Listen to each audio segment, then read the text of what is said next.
Bueno, muy buenas tardes a todos y todas. Comenzamos la clase, vamos ya. Recuerden que hemos visto, para hacer un repasito rápido, hemos visto el concepto de los derechos humanos, vimos sus características y principios, vimos sujetos y bienes, como sujetos como titulares y bienes. Vimos después, sobre todo pensando en sujetos titulares y bienes en función de lo individual y lo colectivo, ¿no? Y después vimos las obligaciones. Esta es una forma en la cual a mí me gusta ver los derechos humanos, ¿no? Me gusta como hacer ese panorama a partir de esa estructura. Pero, bueno, los autores de la guía que yo les puse, Fundamentos Teóricos de los Derechos Humanos, también ellos ven conceptos, principios, ¿no? Y características también, igual. Pero después, a la hora de ver, no ven sujetos, por ejemplo, nunca, no los mencionan en sí, sino se concentran ni en estos bienes, sujetos y bienes colectivos, sino que se concentran en pensar los derechos como un gran paquete, ¿no? Un gran paquete, vamos a decirlo así, un paquete que tiene muchas partes dentro, ¿no? Y que hay que, como ellos dicen, desagregarlos y desempacarlos, ¿no?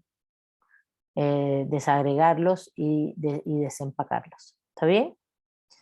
Entonces, lo que hemos visto hasta ahora es como un poco la estructura metodológica que yo llevo a cabo para estudiar los derechos humanos, ¿no? Esa estructura metodológica implica, a ver, se los voy a poner acá. Díganme si ya ven el pizarrón o no. Aún no. Todavía no.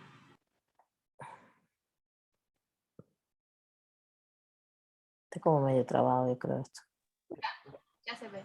¿Ya se ve? Pero Ya. a mí no me sale. Ya. ¿Sí? Pero a mí no me salió. A ver, disculpe. Voy de nuevo. A mí no me salía. Por eso estoy... Ya, ahora sí. A ver, esta es la estructura metodológica. Digo para que no se confundan. Y claro, cada autor puede tener estructuras metodológicas para enseñar, autor, autora, profesor, profesora. Estructuras metodológicas para enseñar el derecho. ¿Qué hemos visto? De los derechos humanos. Concepto, principios o características fundamentales, ¿no? Características, más bien se le llama, no fundamentales, características, sujetos y bienes. Esto yo lo doy enmarcado en la individualidad y colectividad, y colectivas, individuales y colectivos. Acuérdense que los principios tienen que ver con la libertad, la igualdad, ¿no? Lo que fuimos relacionando un poco al inicio de la clase, ¿no? Con las características, universalidad. Las características son universalidad, imprescriptibilidad, indisponibilidad, indivisibles, integrales. Los principios, esas características las vas relacionando con principios que son, vamos a poner principios y características. Libertad, igualdad, dignidad, diversidad. Y después me gusta ver obligaciones. Esta es como una estructura para mí metodológica importante para estudiar los derechos. Por eso yo terminé de verlo así y me brinqué un poco la estructura de la otra guía, ¿no? Pero vamos a volver a la estructura de la otra guía. La otra guía lo que dice es, habla de derechos humanos, habla de los conceptos, habla de las características como tal, no habla de principios, de todos esos principios, sino de sus características, universalidad, etc. Entonces los voy a poner acá para que... Indisponibilidad, integralidad, indivisibilidad, me falta interdependientes. ¿Está bien? Entonces, acá también, acá arriba lo vimos igual. Ahora, ¿qué es lo que hacen estos autores después? Estas dos, la autora y el autor. Les gusta más bien hablar de los derechos como con una metodología específica que ellos le llaman, vamos a decirle, la metodología de la desagregación de los derechos humanos, desagregarlos, desagregación de los derechos humanos. Esto ustedes no lo van a encontrar en ninguna demanda, en ningún documento, ni mucho menos. Esto es como una metodología de estudio y a la vez de aplicación, de operativizarlos, de entender sus estructuras internas. Claro, cuando vimos la metodología que yo propongo, que es la primera, y vimos sujetos y bienes, yo ahí les inserté, no se las inserté yo, está en el texto de Parcero, la metodología de pensar que cuando tú piensas en un derecho humano, estás pensando en una, ¿cómo se la llama? En una relación trifásica, ¿se acuerdan? La relación trifásica, que es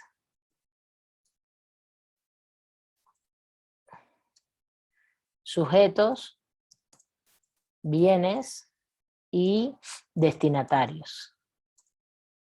¿Quiénes son los destinatarios? Pues el Estado, privados, etc. ¿Está bien? ¿Sí? Sujetos pensando en titulares. Titulares o interesados, porque recuérdense que ser un titular de un derecho ambiental es bastante difuso, porque el derecho ambiental pues, está en todos lados, y entonces tú dices, bueno, pues hay contaminación del aire en la Ciudad de México, pues estamos 20 millones afectados, ¿no? Entonces todos somos titulares, todos somos interesados. Es que tenemos el interés jurídico, el famoso interés jurídico y legítimo que se discute tanto en amparo y en materias procesales en México, que es que tú puedas ser, no es lo mismo, Milay fue agredida físicamente, bueno, pues tú eres agredido físicamente, te están violando el derecho a la integridad física, luego entonces hay una violación a tu derecho humano a la integridad física y el sujeto eres tú, eso está clarísimo, que tiene el derecho, ¿no? Pero en materia ambiental pues son difusos, ¿no? En materia colectiva, en un pueblo indígena es la comunidad en general, no es como un sujeto colectivo, recuerden que dijimos que no se parcializa el derecho. ¿Sí se entiende eso? Los titulares tienen dimensiones, todo eso lo vimos en clase ya. No sé si tienen alguna duda, por ejemplo, de esta primera metodología, de todo lo que vimos. Vamos primero a esa metodología. ¿Tienen alguna duda de esto? Bueno, y vimos las obligaciones, los tipos de obligaciones, no voy a recordarlo todo ahora. Pero sí es importante que vean la metodología para que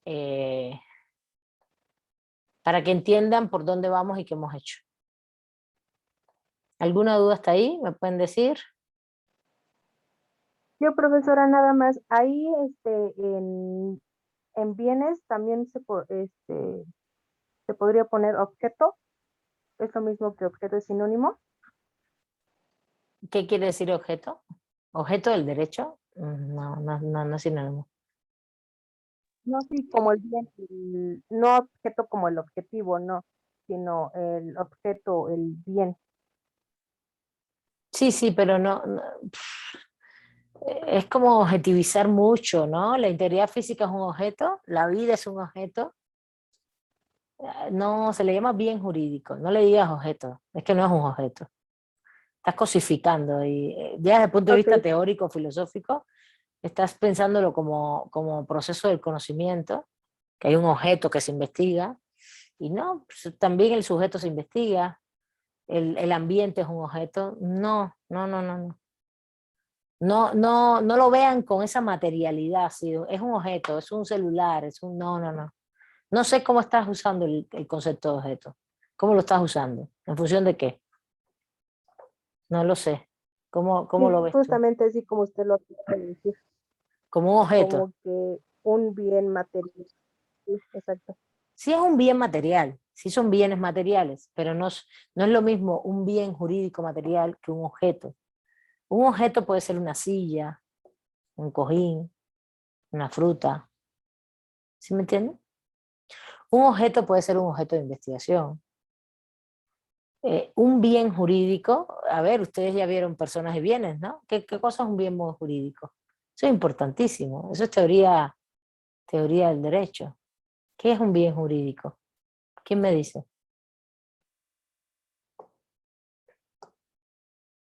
Desde el punto de vista civil, y no me digan que es comercial, ¿eh? Porque no es comercial solamente. El bien jurídico puede ser muchas cosas. ¿No saben? Dios santo. Ustedes vieron personas y bienes. A ver. Son los derechos que el Estado está obligado a salvaguardar, profesora. No. Personas y bienes, Renata. Es derecho civil. Cuando vieron personas y bienes. ¿Qué cosas son los bienes? ¿Qué es un bien jurídico? Pueden Concepto. ser A ver. los derechos del... Sí, los derechos, ¿Por qué y le el dicen patrimonio. derechos? ¿Por qué le dicen derechos a los bienes? El bien jurídico como concepto pueden ser materiales e inmateriales, tangibles e intangibles, ¿no? ¿No? En derecho civil. Sí. Cuando vieron derecho civil, teoría del derecho civil. Esto es importantísimo, por eso es tan importante que ustedes aprendan también derecho romano, dónde viene todo eso. Cuando hablamos de bienes jurídicos, estamos hablando de ese, vamos a decirlo ahora sí, Miriam, como tú lo dijiste, de esos objetos, vamos a decirlo así.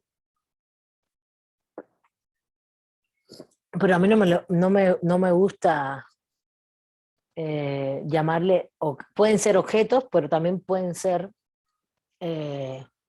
relaciones, ¿no? Es que fíjate, el concepto de bien en sí, como bien jurídico, a mí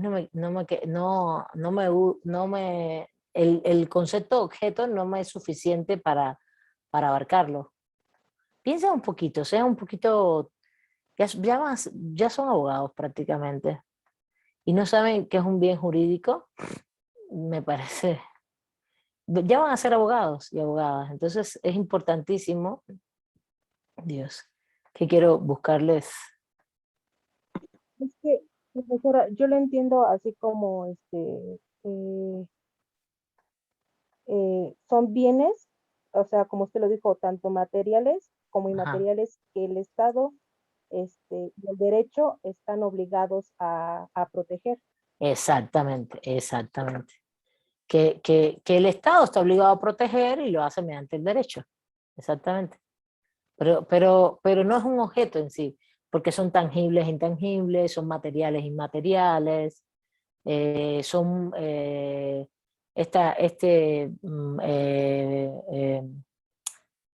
ahora no me acuerdo cuál es la otra definición que tiene que ver con, por ejemplo, una vivienda que no se mueve, ¿cómo se llama? Que es inamovible, pero ahora no me acuerdo.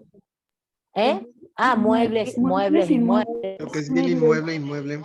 Ajá, muebles e inmuebles. Mueble es que se puede mover, inmuebles es que no se pueden mover, ¿no? Pero fíjate, son bienes materiales o inmateriales que están salvaguardados de una forma efectiva por el derecho, por tanto el Estado los protege y están regulados. Y ahí está la vida, la salud, la libertad. Porque fíjense, ahí tú no puedes decir que la vida, la salud, la libertad no es mueble ni inmueble, no. Es, tangible e intangible sí puede ser, ¿no? Materiales, inmateriales, es eso. Eso es importantísimo, porque esto es pura teoría jurídica, ¿no? Que en este caso ustedes tienen una materia para eso, se llama personas y bienes. Por eso la pregunta no es mala leche mía. La pregunta está dada porque ustedes para que ustedes, porque estamos ya planteando términos que ya se supone que vieron, ¿no? Y también lo aclaro porque hay 2 o 3 personas que no están en 10º y es importante que ellas y ellos entiendan estos términos. Entonces, bueno, ¿alguna duda sobre esta primera metodología? Muy bien, Miriam, muchas gracias por la pregunta, porque decir que es un objeto nos llevó a dialogar qué cosa es un bien jurídico, ¿no? Y un bien jurídico se entiende de esta manera. Bueno, ¿alguna duda sobre esta parte? ¿No? Sobre esta primera metodología y lo que vimos. ¿No? ¿O sí? ¿No? ¿Nada? Bueno, vamos a la que hacen los otros profesores. Los otros profesores ven toda esta parte y entonces dicen, vamos a hablar de desagregación de derechos humanos. ¿Qué plantean ellos que es la desagregación de derechos humanos? Es una metodología también. Es como estudiar los derechos humanos desde otro, no desde otros ángulos, con otras divisiones, pues, ¿no? Con otras formas de estudiarlo. No quiero que se confundan. Entonces, lo que sí quiero saber es si lo entendieron, no se hagan muchas bolas. Ellos parten de qué es lo que está establecido en el derecho internacional de los derechos humanos. ¿Saben lo que es el derecho internacional de los derechos humanos? Esto es todo lo que está establecido a nivel del sistema internacional de los derechos humanos, sea la ONU o el sistema regional en caso de América Latina y el Caribe.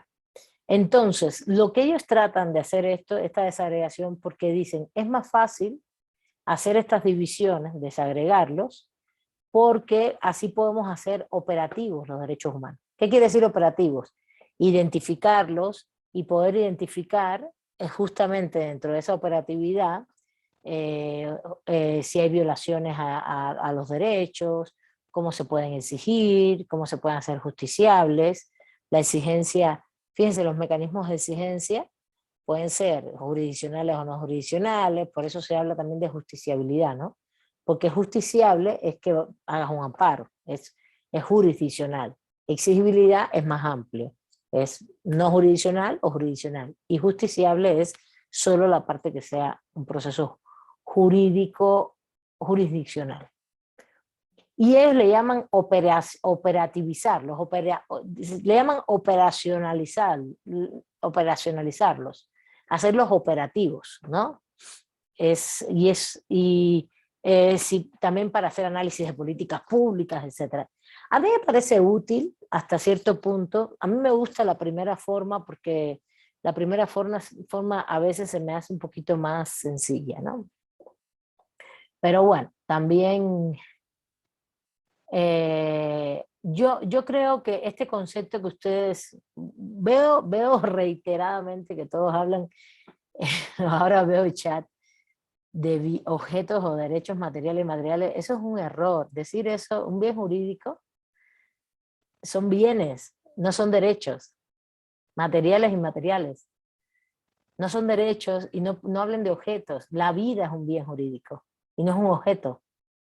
Un objeto es algo que se objetiviza y, por ejemplo, la libertad es un bien jurídico. ¿También se objetiviza la libertad? Sí, se objetiviza en que tú puedas caminar, ir de aquí, ir allá, moverte de un lugar a otro, pasar una frontera, por ejemplo, expresarte, manifestarte, asociarte.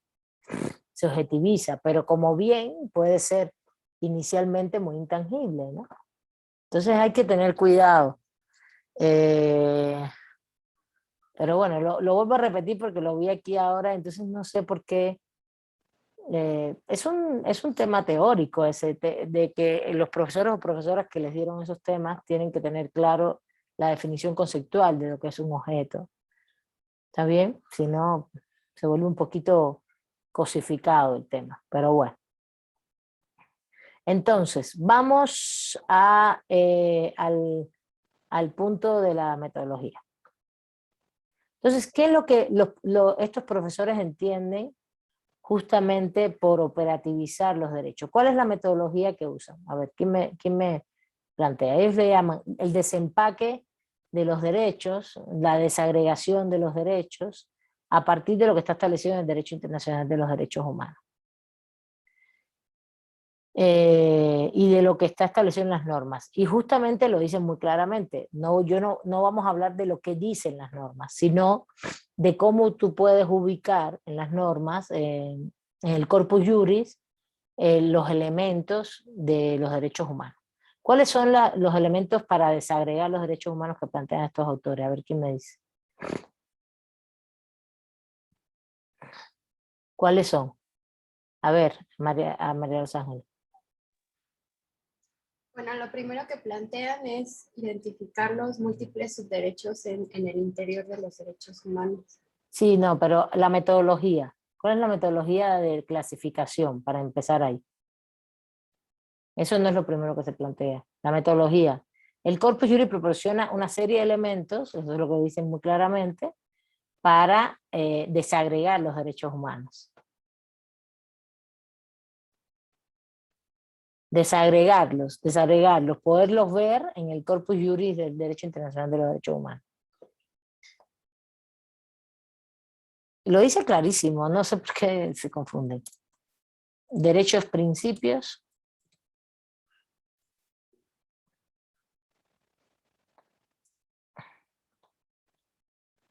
B. Subderechos. Por tanto, no empiezas por los subderechos, empiezas por los derechos, principios. Subderechos. C.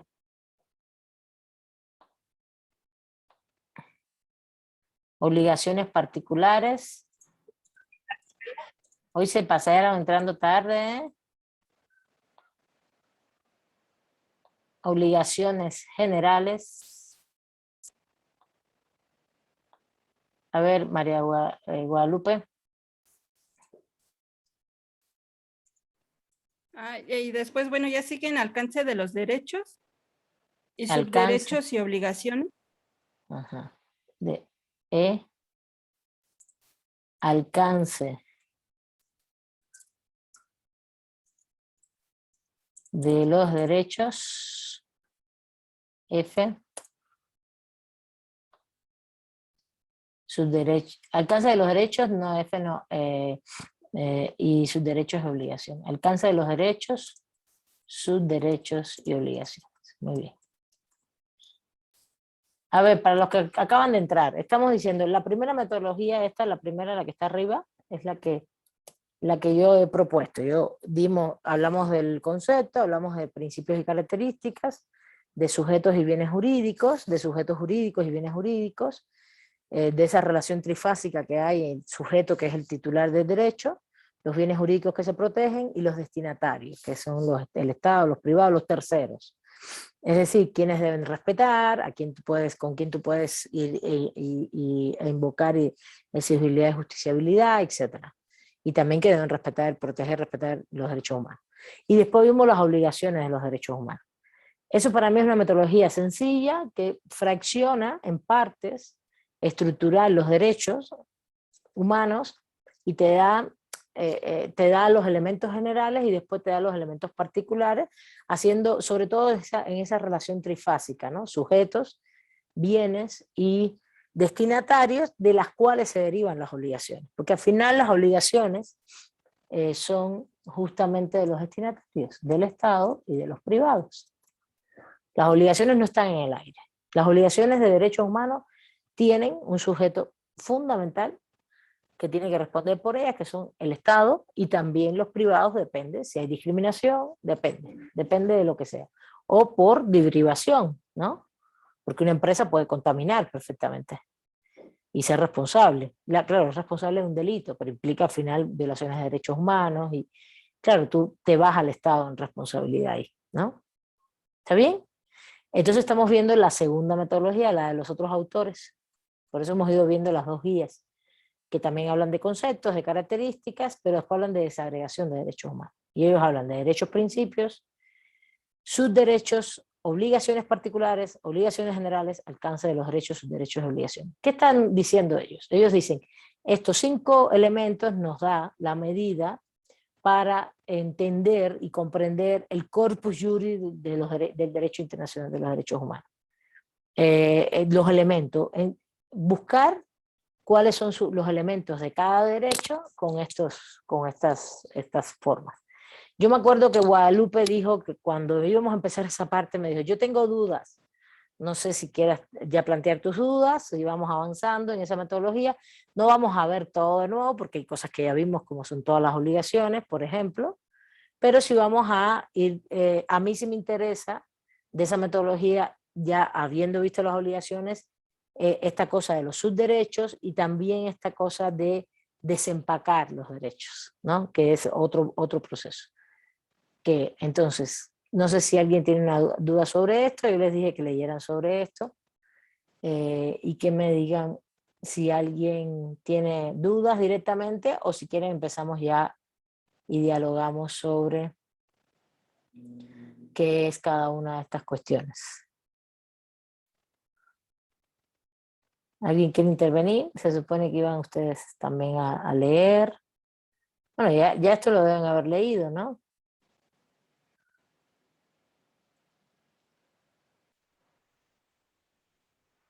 No, nadie tiene que exponer nada. Nada.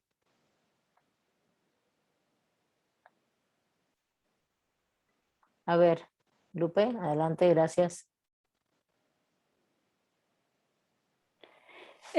Profesor, es que bueno, en la desagregación de los derechos, no sé si yo le entendí bien y supuestamente en esta se van a ver los subderechos como subjetivos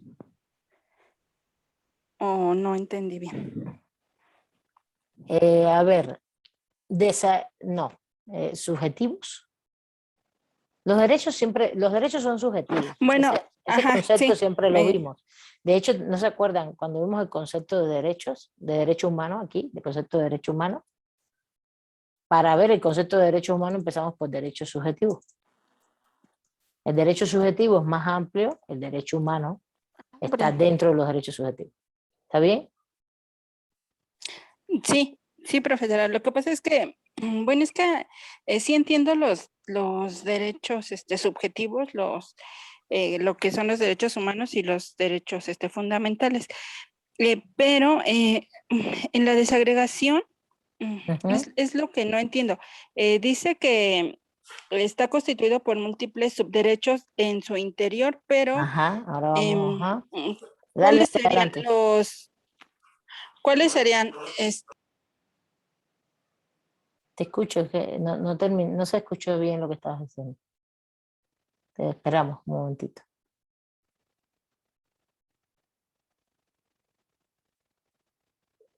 No te escuchamos. Bueno, a ver, ahorita Lupe, tomas la palabra de nuevo si deseas. A ver, esta es la metodología que ellos plantean. En la metodología que ellos plantean, lo primero es, bueno, ¿qué serían los derechos principios? Eso es lo primero que hay que entender, ¿no? Cuando tú hablas de derechos y cuando tú lees los tratados internacionales y declaraciones, etcétera, lo que establecen son principios generales. Esos son derechos principios y no mandatos específicos de acción. No es, por ejemplo,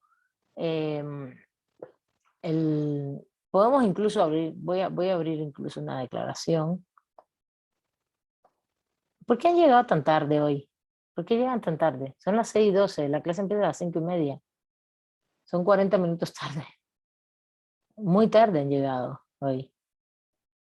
Yo entiendo, los conozco, las conozco, no me voy para mí ya esto es como trabajar con personas muy adultas que no quiero estar diciendo ni mucho menos lo que tienen que hacer, pero no pueden llegar tan tarde. Me entretiene mucho porque me está haciendo alerta el programa de que están entrando, de que quieren entrar. Bueno, vamos.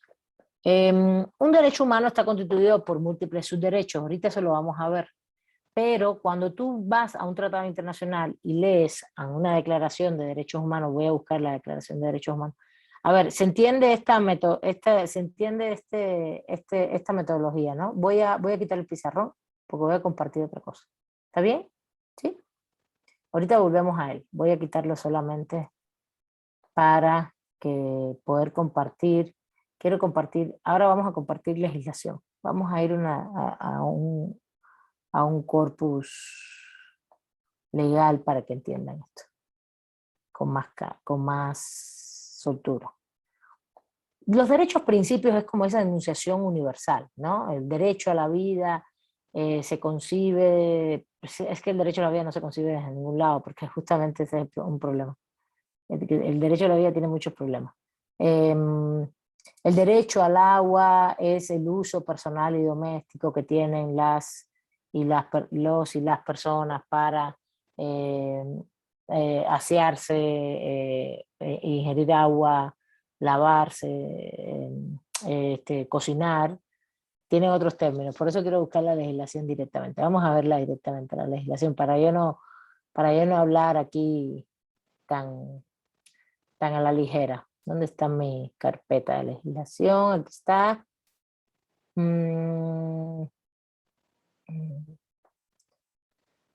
Quería ver la declaración.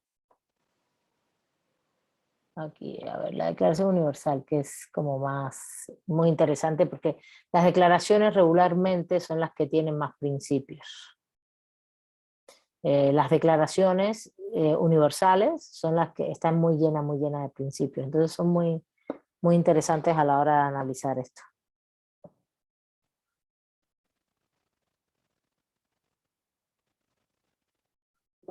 A ver, no sé por qué no abre. Ay, se demora siempre esta máquina. No sé si se demora, si es el... No sé.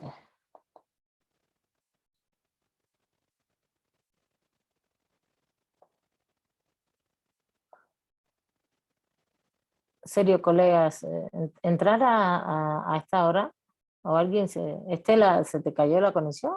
Ah, no, se te cayó, disculpa, Estela, disculpa. Se te cayó, tú estabas aquí ya. hace rato. Sí, no, disculpa. Pero es que también pues, se han pasado entrando a las 6:10. No es tu caso, disculpa.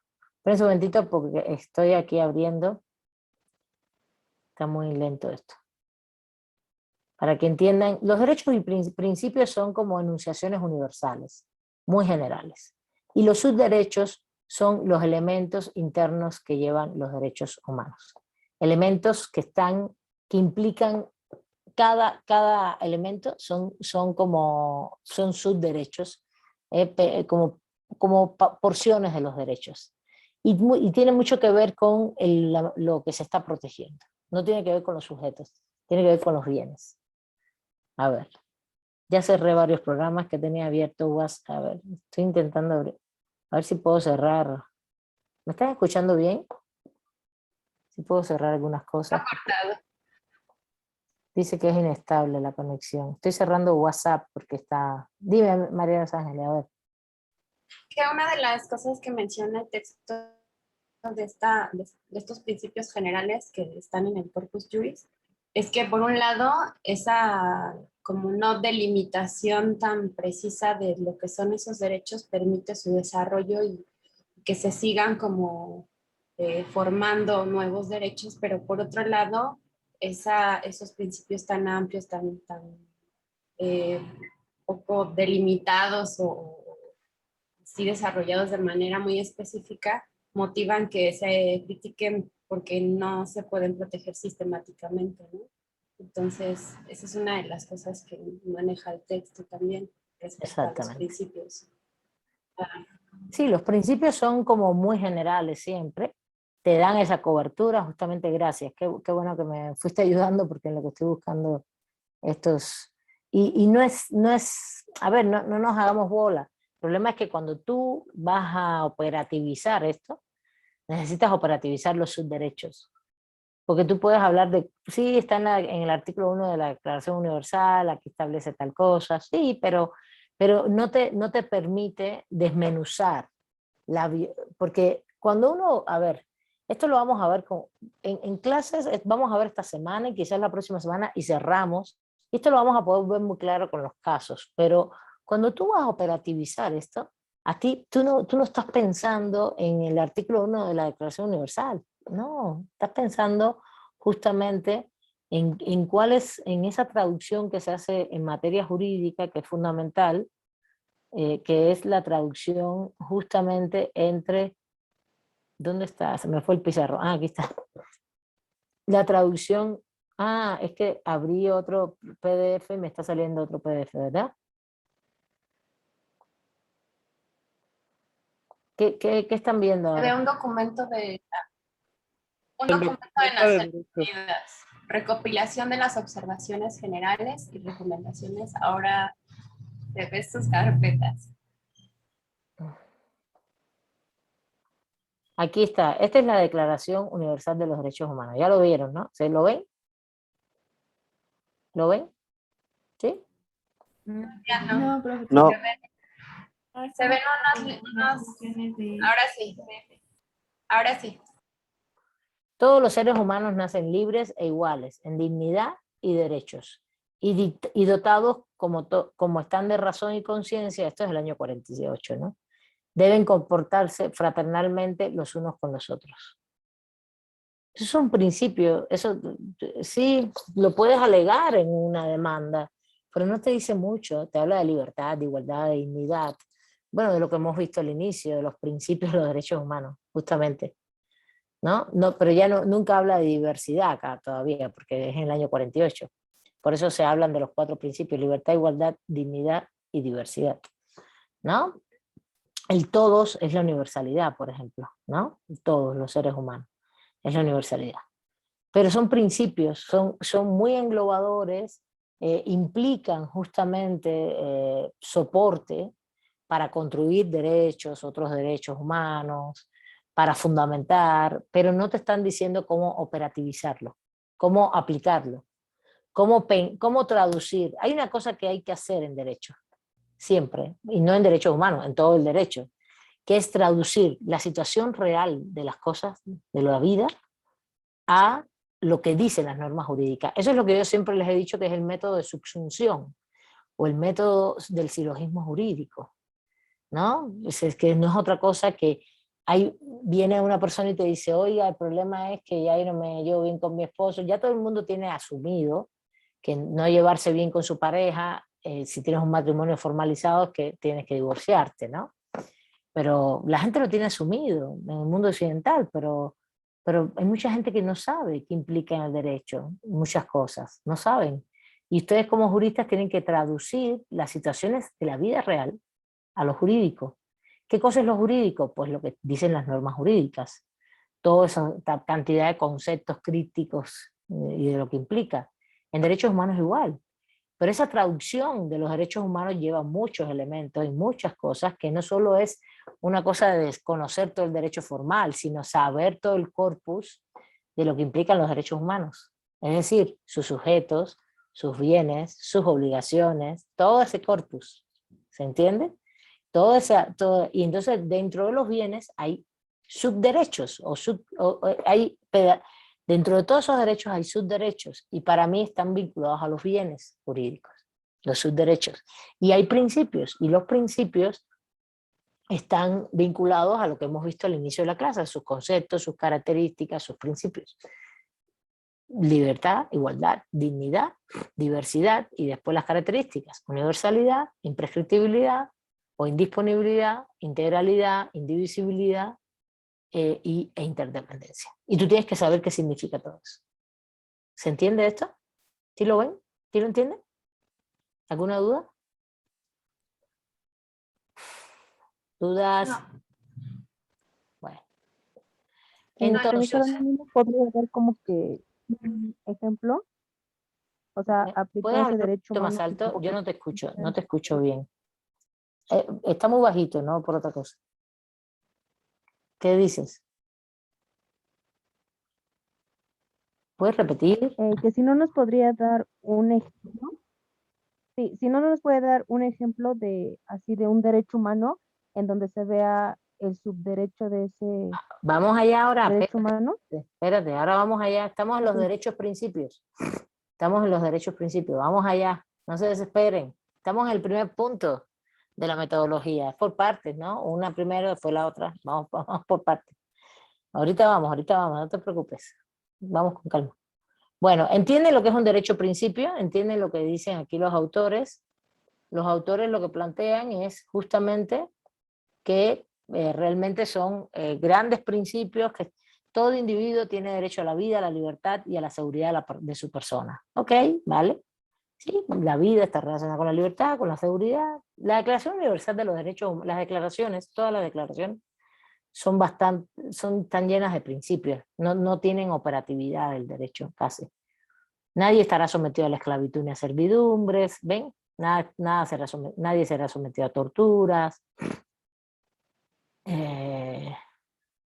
Bueno, y aquí hay muchos: personalidad jurídica, la igualdad ante la ley, el derecho a un recurso efectivo ante tribunales, eso es debido proceso, y también tribunales independientes, me refiero a tribunales establecidos. De hecho, muchos de estos principios están en las constituciones también, ¿no? Aquí empiezan cosas de debido proceso con respecto a no detener arbitrariamente, ¿no? No destierro, hay muchos. Y si buscas nacionalidad, voy a seguir viendo libertad de pensamiento, libertad de opinión o expresión, libertad de reunión, ¿sí? Todos son los derechos humanos, pero establecidos como principios. No, tú no ves ahí, tú dices, sí, los puedo invocar, pero entonces, ¿qué cosa es derecho a participar en el gobierno de su país? ¿Qué implica eso? ¿Qué implica derecho de acceso en condiciones de igualdad a las funciones públicas? ¿No? ¿Qué implica esto y cómo se traduce eso en la práctica? Eso es lo que después se llaman sus derechos. Ahorita vamos a ver. Ustedes tienen el internet hoy fatal, ¿no? Se han salido bastante. Estoy como paneando: derecho a la educación, derecho al descanso. Bueno, se acabó, ¿va? ¿Ven? Se acabó, ya. Ok, vamos a ver. Vamos ahora a ver lo que dice. Entonces, los derechos, principios, y para así abarcarlos bien, que no quede duda, son principios generales y no mandatos específicos de acción. Esto tiene que ver con un concepto, para que lo entiendan jurídicamente, que se llama normas téticas, que dicen ya lo que está establecido, y no son normas hipotéticas, que implican una hipótesis de una condición. Pero no me quiero meter ahí, porque es un poquito más pesadillo, ¿no? De hecho, eso es un concepto que vamos a trabajar un poquito más adelante. A ver, dime, María de los Ángeles, dime los elementos que dicen los autores con respecto a los derechos principios. A ver. Tenía una duda sobre las leyes estáticas. Por ejemplo, una ley nacional de aguas podría ser una ley AC. ¿Una ley qué? Nacional de aguas, como la que se propone desde la sociedad civil, sería una norma de ese tipo, una norma tética. Sí, de hecho, regularmente casi todas las normas de derechos humanos son normas téticas. Ya te dicen cómo están establecidas las cosas. Las normas hipotéticas tienen que ver con las normas patrimoniales. Por ejemplo, un contrato de compraventa. El contrato de compraventa es la acción de comprar un bien y pagar su debida contraprestación en dinero entre dos partes o más. Eso no te está diciendo eso no te está diciendo que ya existe. Eso te está diciendo que puede pasar. ¿Sí me entiendes? Eso es una norma hipotética. El que mate a otro tiene privación de libertad de 3 a 10 años. No te está diciendo que está ocurriendo, que ya está, sino que puede pasar. ¿Lo ven o no lo ven? ¿Sí? ¿Se entiende? Sí, ya lo entendí. Entonces, en materia de derechos humanos, casi todas sus normas son normas téticas, que lo que dicen es lo que es, y ya está establecido, ¿no? En ese sentido, por ejemplo, en materia de, sobre todo, la regulación del derecho en sí, del derecho a la vida, derecho a la libertad, derecho a la educación, derecho a la salud, ahí esas son normas téticas, ya te están diciendo. Y entonces los derechos principios son ese tipo de normas téticas. También después vamos a ver que esto se va desmenuzando. Entonces, permiten el desarrollo y ampliación de los derechos humanos. Tienen una estructura de principios, de constituciones de principios, no de detalles, sino de principios generales. ¿Qué cosa es un principio? Como la base de algo, la base de algo que está establecido que después tú lo tienes que llenar de contenidos, ¿no? Por eso se habla ahí de derecho a la vida, se habla de manera muy general. Son imprecisos, ¿no? Son documentos que te abren para darle más contenidos, ¿no? Y para poder, y son muy criticados, como dicen los autores, porque, claro, porque no tienen tanta sistematicidad y eso, pero casi todas las declaraciones, claro, les puse la declaración más antigua, la de derechos humanos, una declaración mucho más actual, está mucho más elaborada, tiene muchos más elementos, evidentemente, pero, y no hay ningún problema en ese sentido. ¿Alguna duda hasta ahí? Para entonces pasar a los subderechos. No. ¿No? Bueno, entonces No, pasemos. profesora.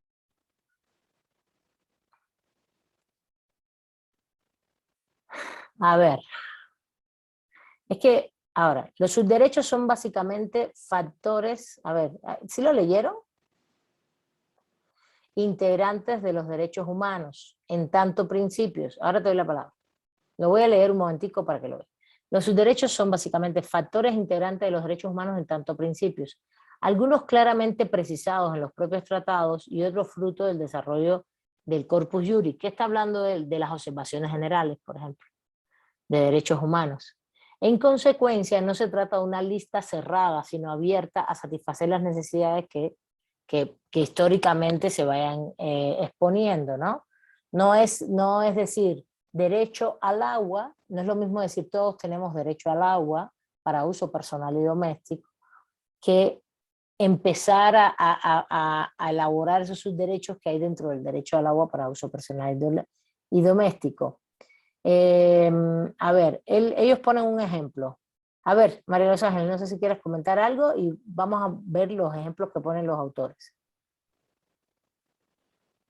Sí, bueno, es que se entiende muy bien con los ejemplos porque sé que Exacto. son cosas que ayudan a satisfacer las necesidades del derecho como principio. Entonces, Muy bien. por ejemplo, en el caso del derecho al debido proceso, me gusta porque, bueno, yo no lo entendía bien y dice que el derecho al debido proceso incluye el derecho a la defensa, el derecho a ser oído por un tribunal, el principio de contradicción e igualdad, el derecho a un plazo razonable, la presunción de inocencia, a contar con un intérprete si no están hablando en tu idioma.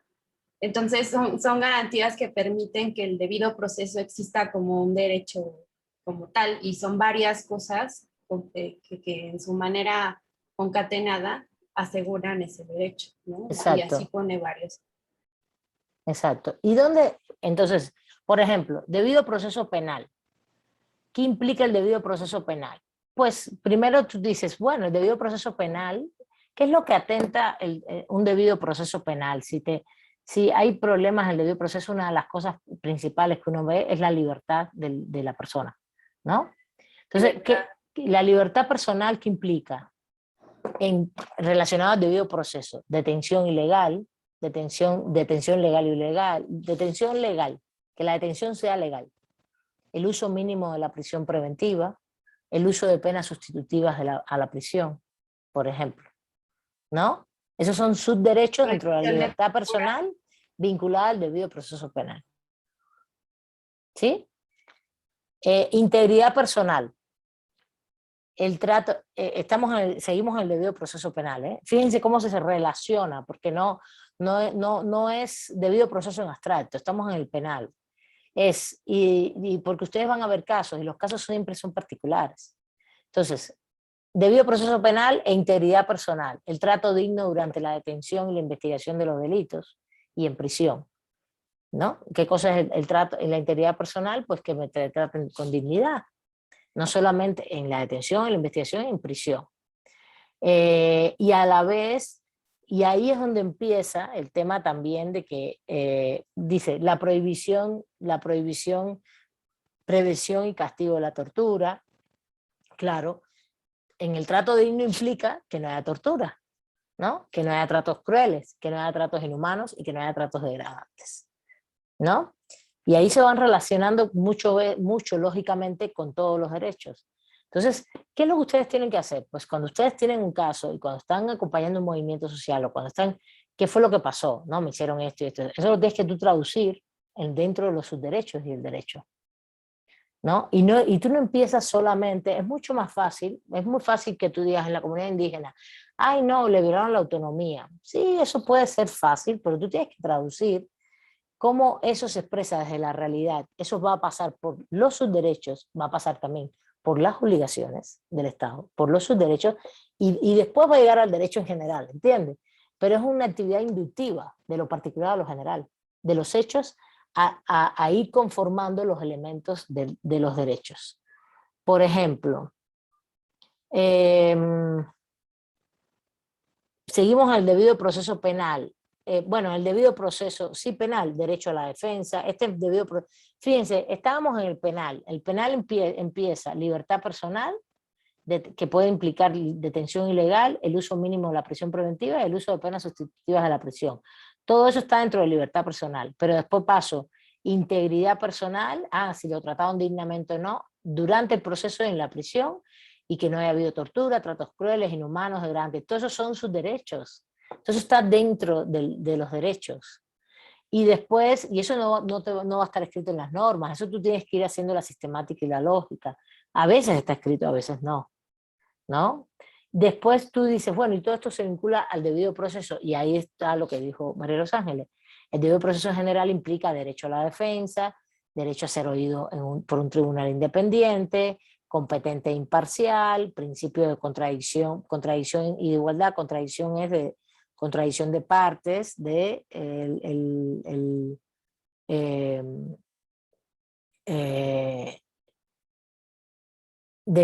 y de igualdad, de que esté de igualdad ante la ley y de igualdad de trato también sustancial.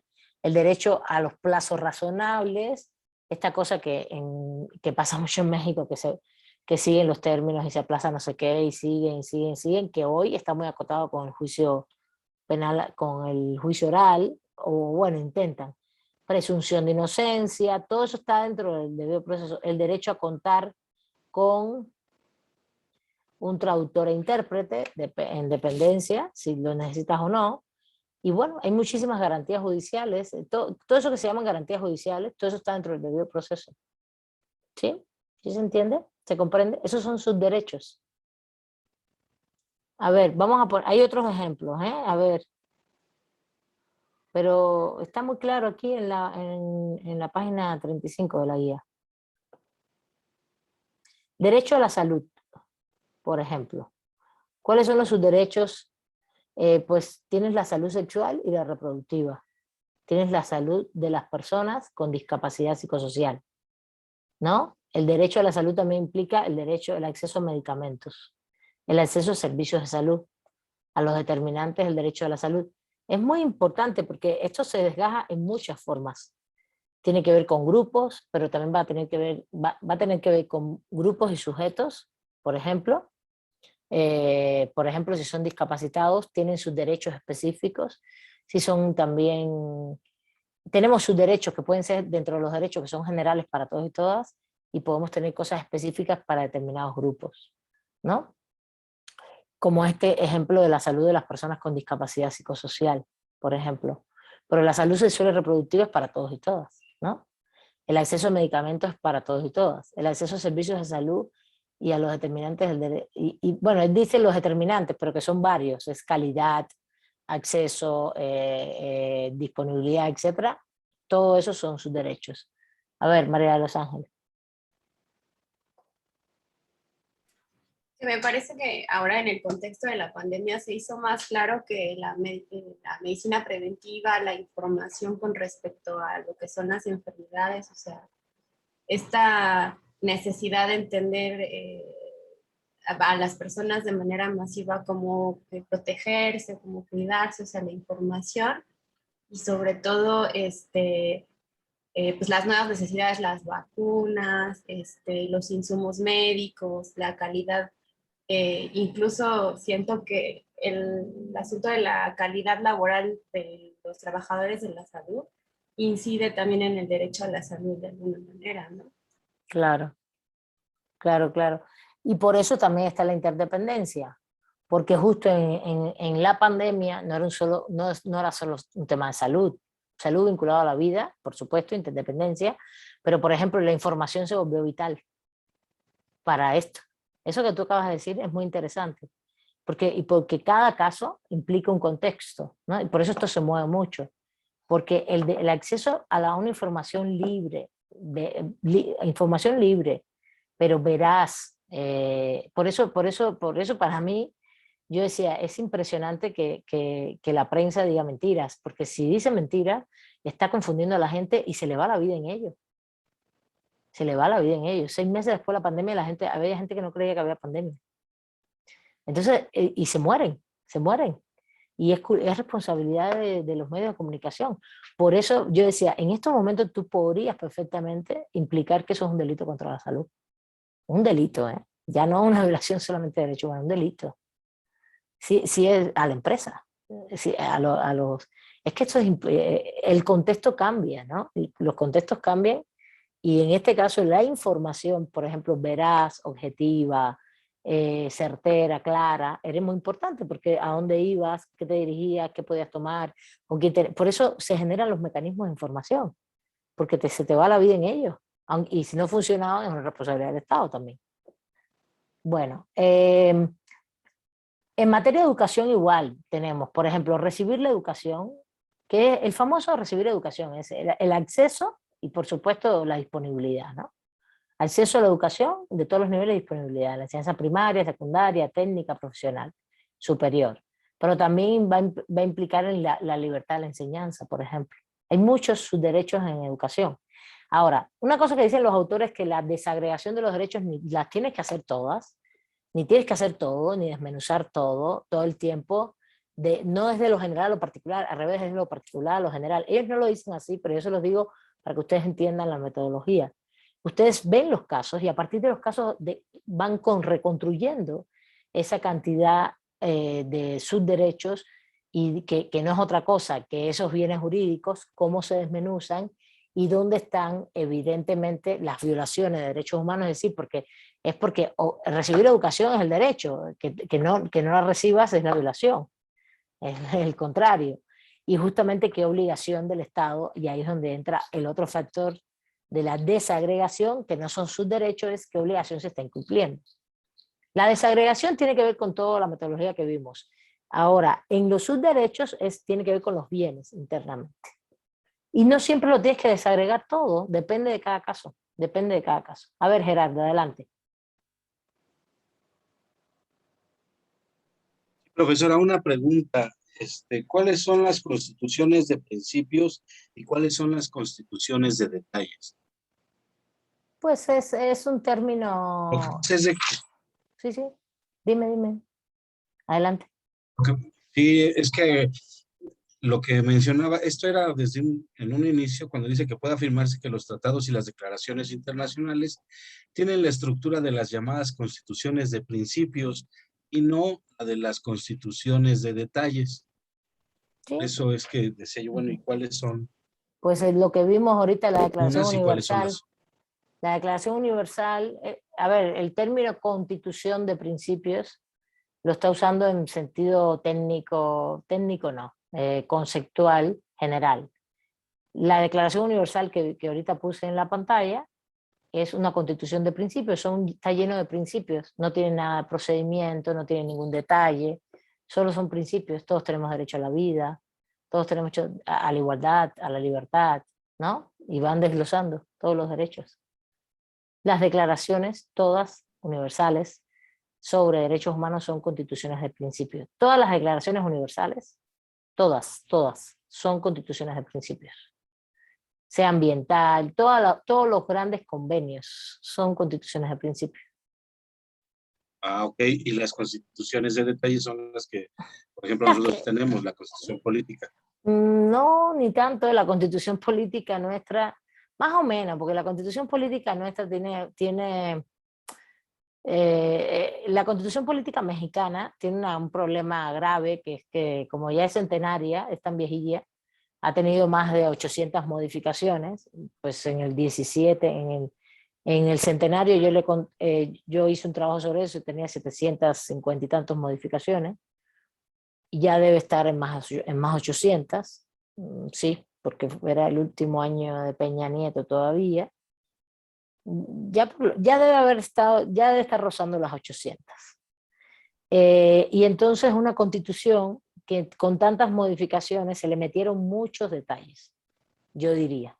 Pero las constituciones generales de las repúblicas deberían ser más de principios y menos de detalles. Detalles es dar, por ejemplo, cuando tú lees la Constitución de México y que vas al capítulo al capítulo 2 o el título 2, cuando habla de todo el tema de la ciudadanía, ¿no? Ahí son principios. Pero entonces a partir de la ciudadanía habla de los derechos políticos y del derecho al voto, y de ahí se mete en el INE.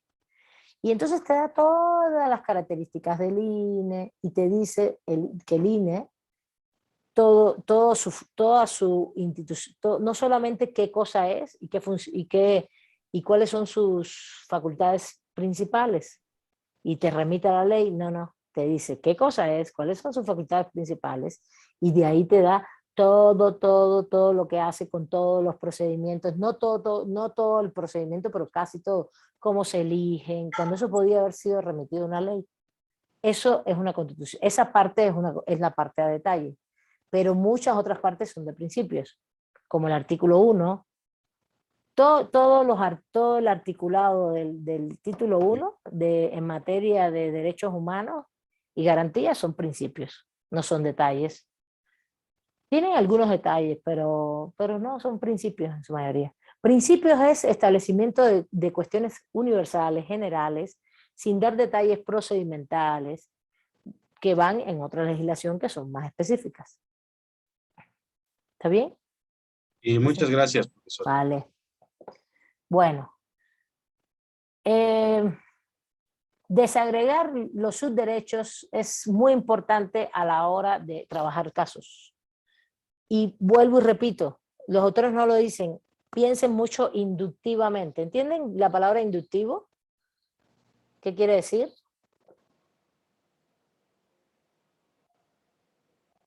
Que va de lo general a lo particular. No, al revés. Que va de lo particular a lo general. ¿Qué sería inductivamente? ¿Qué sería lo particular en materia de derechos humanos? A ver, juristas, a ver, Samuel, Mariana, Rodrigo, ¿qué sería lo particular cuando uno va a ver justamente algo jurídico? ¿Qué sería lo particular? Por ejemplo, en el método jurídico. ¿Cuál es el método jurídico? A ver, ¿quién se acuerda? ¿Cuál es el método del silogismo jurídico? ¿Cuál es? ¿El silogismo jurídico cuál es? El Era hecho, premisa la mayor, norma. premisa menor. No, pero ese es un silogismo, Betty. ¿Cuál es el silogismo jurídico? ¿Cuál es la premisa mayor, cuál es la premisa menor y cuál es la conclusión? ¿Cuál es la premisa mayor en el silogismo jurídico? La norma. La Muy norma. bien, muy bien, norma. la norma jurídica. ¿La premisa menor? El caso fáctico. El caso particular, el caso. Práctico no, el caso siempre es práctico, el caso particular. Y la conclusión es justamente el razonamiento que haces en qué sentido. A ver, ¿cuál es el razonamiento que haces?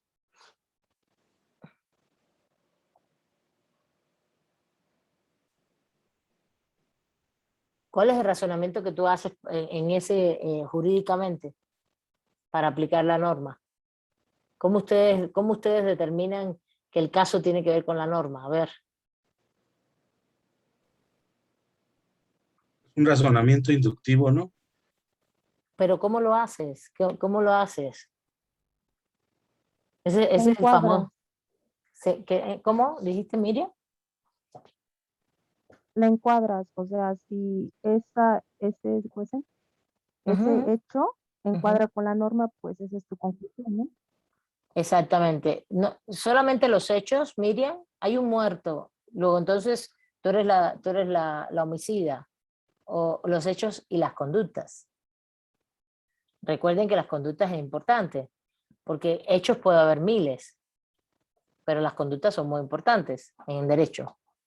En derecho no solamente hay un tema de hechos, también de conductas, ¿no? Eh, eh, y por ejemplo,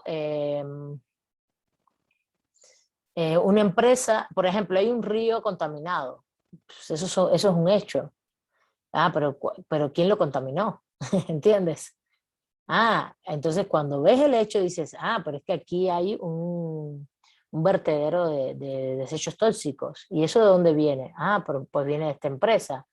¿Y qué fue lo que pasó? Y ahí entonces tú tienes que averiguar cuál es la conducta de la empresa.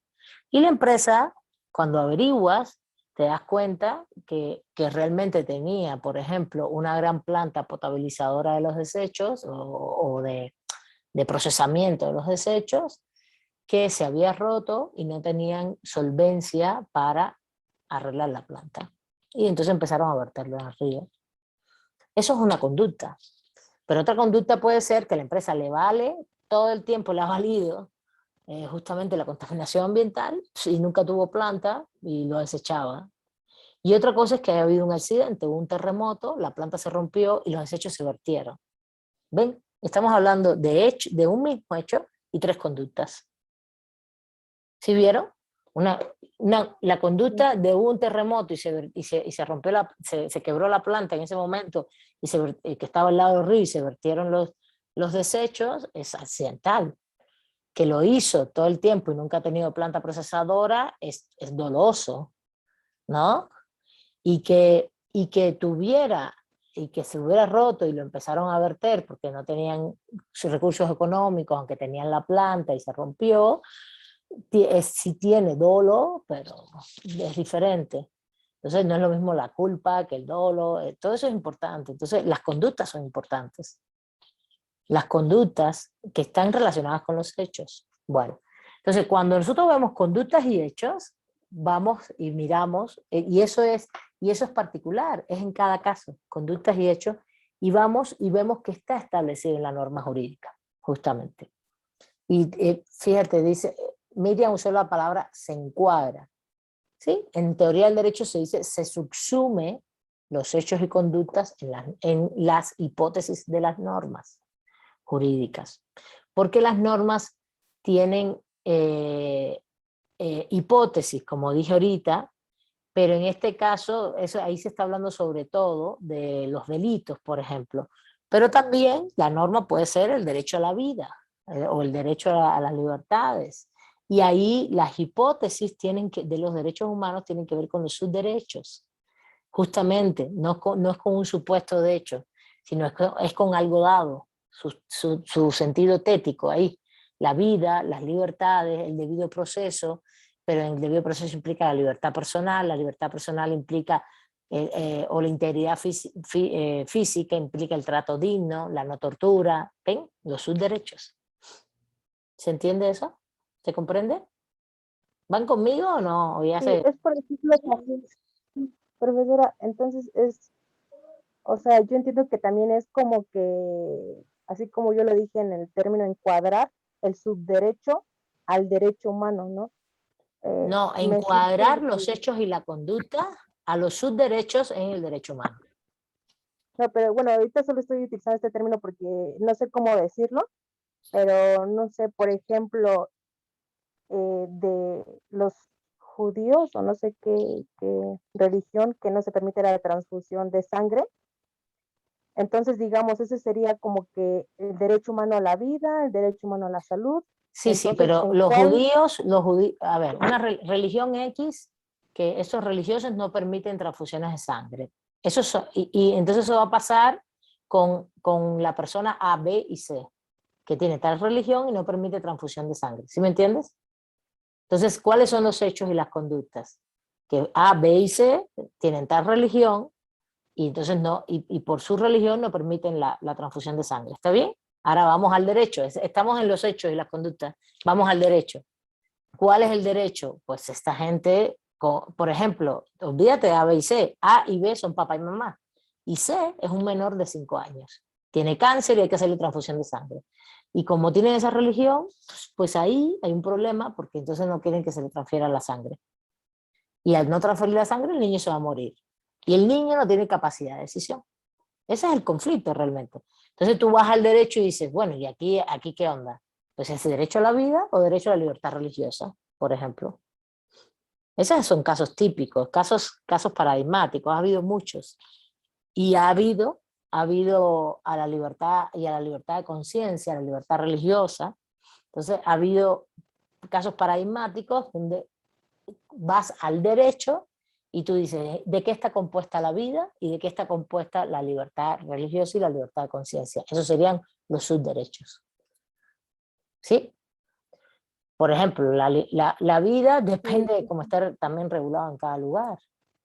Pero la vida se supone que es mantener la vida, porque ahí no estás hablando de concepción, ni de eutanasia, ni nada de eso. Pero ahí hay una tensión entre dos derechos principios, derecho a la vida y derecho a la libertad religiosa, o a la libertad de conciencia. Y eso implica sus derechos internamente. En el caso del niño, si se va a morir, se muere, pues no tiene mucho sentido sus derechos. Pero puede ser que el niño quede, por ejemplo, afectado, puede ser que se salve porque es un niño y tiene muy buena fuerza física, etcétera, y se salve pero quede con discapacidad o quede con afectaciones cerebrales. No sé, estoy poniendo un ejemplo, ¿no? Entonces tú dices, bueno, derecho a la vida, y entonces empiezas a su derecho es vivir como, ¿no? El vivir como, y entonces, o prepondera la libertad de conciencia, que es la decisión de vivir feliz con tus creencias, la libertad de creencia, disculpa, es la libertad de creencia religiosa, que es la decisión de que tú vivas en paz, producto de, primero la libertad de creencia religiosa tiene un su derecho básico, que es que tú creas en lo que tú quieras personalmente, y después que eso sea respetado, ¿no? Le respeto a esa libertad de creencia. Y eso se deriva de determinados valores como que tú te sientas por ejemplo, hay gente que te dice que si tú le cambias la sangre, ellos sienten que el diablo está dentro de ellos y ellos no van a poder vivir así. Que es peor vivir así que estar vivo con sangre como del diablo a estar muerto. Hay gente que te lo alega así. Y ha habido casos que se han resuelto con esas paradojas, ¿no? Donde hay médicos que han decidido, bueno, pues entonces que no le transfieran la sangre, sobre todo eso ha pasado con accidentes de tránsito, por ejemplo. Y producto de esto mismo, porque eso son lo que alegan los padres, perdón, pero yo no puedo, yo tengo un deber como médico y está por encima de tu libertad de conciencia y voy a proceder por la vida. ¿Sí me entienden? Pero bueno, hicimos todo el razonamiento del caso, pero lo que quiero es que entiendan que lo inductivo es hechos, conductas, y después vas al derecho y a los subderechos. Esa es la norma jurídica. Y tienes que ir encuadrando esto. Los hechos y las conductas son particulares, son prácticas. Y es lo que ustedes van a resolver como juristas. Hechos, conductas, traducción al derecho. ¿Entendieron? ¿O están aquí escuchando ¿qué escuchan? Sí, profesora, sí quedó claro. Yo sí entendí, no lo Entiende, conozco. profesora. Ahora, hay algo que dicen ellos. Profesora, Dime, Renatita, dime, adelante. a mí no me queda claro eso de ¿cómo dijo? No sé. ¿La subjeción de derechos? Subsunción. Dije muchas cosas. Subsunción. Has Ajá. estado Bueno, o sea, en todas mis clases durante 5 años y lo he dicho en todas mis clases. Eso. Subsunción. A ver, se los voy a escribir. No, dale, está bien, no pasa nada.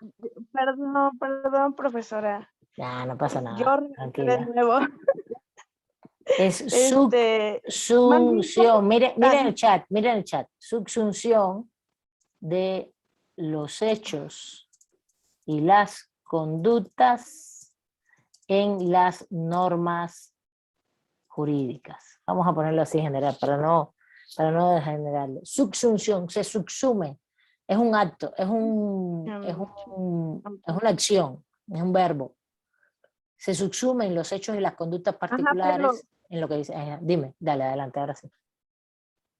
pero esto que plantea el derecho a la salud se subdivide. Sí, dijo Sí, subdivide. pero es que son dos cosas diferentes. Estamos hablando de dos cosas diferentes. Y yo hablé del silogismo jurídico y les planteé y les hablé, a ver, estamos hablando de la desagregación de los derechos. Hablamos de los derechos principios y después estábamos hablando de los subderechos. Los subderechos es que los bienes jurídicos se subdividen. Sí, se subdividen, exactamente. Ajá. Exactamente. Y pusimos 10 ejemplos, ¿entiendes? Libertad personal, Sí. integridad física, ¿no? Educación, salud, ¿no? Todos ellos son derechos principios, pero ellos se subdividen, ellos tienen sus derechos y se subdividen. Entonces, después le pregunté, bueno, ¿y ahora para qué nos sirve esto? Ese fue el tercer punto. ¿Para qué nos sirve esto? Y yo les dije, ustedes tienen que traducir esto a la realidad. Ustedes, y entonces les empecé a preguntar cómo ustedes traducen esto a la realidad y cómo se hace inductivamente. ¿Qué cosa es una inducción? Una inducción es que tú partes del caso y del caso vas a la Ajá. norma. ¿Está bien? ¿Y qué estamos Sí. haciendo ahí en esa inducción? Pues justamente un razonamiento que tiene que ver con una subsunción. Y por eso les hablé del silogismo jurídico y se lo recordé. Claro, pero ¿cómo es que se subdividen? Ay, Renatita, ¿dónde tú estabas, corazón? Te voy a pegar. No, esto está grabado, no te voy a pegar nada. No, sí estaba aquí. No, sí estaba aquí, pero, o sea, como que Página me quedé 34 pensando y un momento. 35, página 34 y 35 de la guía. Derecho a la salud, salud sexual y reproductiva, salud de las personas con discapacidad psicosocial, acceso a medicamentos, acceso a servicios de salud, ¿no? Esos son subdivisiones del derecho a Sí, la o salud. sea, eso sí lo recuerdo que lo dijo y Esos que son, dijo que eran para todos. esos son subderechos. Esos son subderechos. Ah, ya me quedó más claro. Esos son sus Ya. derechos, porque cuando tú tienes un caso de salud, el problema es que lo estamos viendo en abstracto, es un poquito complejo. Pero, por ejemplo, el caso Mininuma, es que ya se acabó la clase, el caso Mininuma, es que ya No, tenemos que si pasar a quiere la lo práctica. retomamos. Pero el caso Mininuma, Sí, si rápido, es quiere. un caso que una comunidad indígena en Guerrero no tenía una clínica de salud y la gente se moría no tenía clínica de salud, pero no tenía un médico, no tenía ningún acceso a medicamentos hasta 20 kilómetros después. Entonces la gente tenía una descomposición de estómago, una infección estomacal, y tenía que ir 20 kilómetros y se moría la gente. Entonces es un caso, les voy a poner el caso para que lo vean. Lo que pasa es que la redacción, como es antes de la reforma del 2011, está en función de otros argumentos jurídicos, pero entonces, ¿qué se pidió? Pues tiene que haber una clínica, tiene que haber un médico y tiene que haber medicamentos del cuadro básico, ¿entiendes? Claro. ¿Cuáles son los Sí. subderechos? ¿Qué se viola? El derecho a la salud y el derecho a la vida, porque son interdependientes. Ujú. Pero ¿cómo? Entonces tienes que Sí. desgajar los subderechos. Acceso a la salud, porque ahí no estamos hablando de salud sexual y reproductiva. Ahí lo que nos interesa, ni discapacidad psicosocial. Ahí me interesa servicios de salud, acceso a medicamentos, ¿sí? Sí. Con calidad. Eso es lo que me interesa, remarcar. Eso es lo que necesito que tenga la comunidad. Entonces, eso es lo que tú tienes que ver. ¿Cómo lo vas a ver? Pues desde la práctica, desde la realidad. Desde que estás ahí acompañando y dices, bueno, qué voy a argumentar acá? No vas a argumentar salud en general. ¿Por qué? Porque ahí viene la otra parte, que es que tú vas a decir que el Estado está incumpliendo obligaciones. Y las obligaciones están relacionadas al derecho y a los subderechos. Esa es la otra pata, que no llegamos ahí. Ok. Bueno, seguimos el miércoles. Léanse la guía, no sean malos ni malas, ¿no? Chiquitos, chiquitas, compañeras, compañeros, adultos, adultas, mayores. No, mayores no. Bueno, vale. Bien, profesora. Profesora, ¿me regala Sí, 5 sí, Sí, minutos? sí, no me voy, no me voy. Un abrazo, un La beso. guía, A ver, lo que vamos a leer, ¿qué tema es? César, estamos leyendo la misma guía desde siempre, es la de fundamentos teóricos, ahí está puesto en el sitio las páginas. Estamos en la página 35 de ok. fundamentos teóricos, vale, ahí está. Dale, pasen Gracias. lista y adiós, cuídense mucho, no me voy.